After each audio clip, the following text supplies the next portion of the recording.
It is time to move once again for Syrians all too used to being uprooted.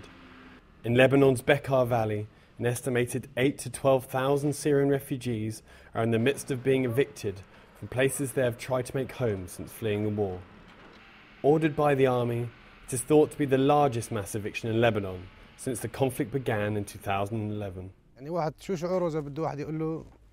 What are you supposed to feel when you have settled and rested and someone comes and tells you that you have to move on to another place? We will feel fraught until we find a piece of land where we can carry on living.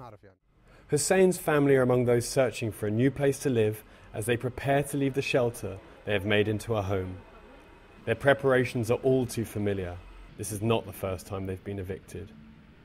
The security measures behind this eviction relate to a nearby airbase, where American planes have reportedly delivered aid to the Lebanese army as it fights Islamic State on its borders. With official camps not allowed in Lebanon, refugees living in informal settlements can easily be moved by the authorities.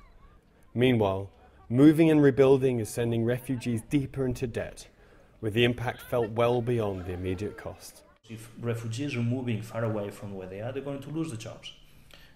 So again, that's going to have an impact on debt, and debt is going to have an impact on protection. We've been seeing for quite a while problems related to child work in difficult conditions, have children of 6, 7 years of age working rather than going to school. Prostitution is also a problem in the Bekaa.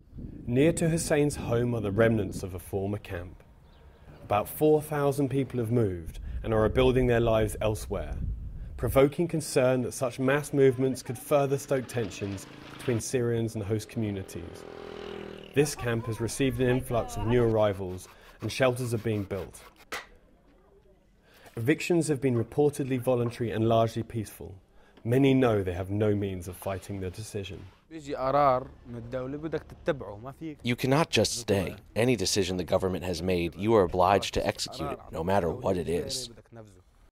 But such weary acquiescence hides a toll on people deprived of a true home. Now where am I going to get the money to feed my children, my 2 little ones? How am I going to provide for them? It's affected me a lot. Owens for VOA News, Bekaa Valley.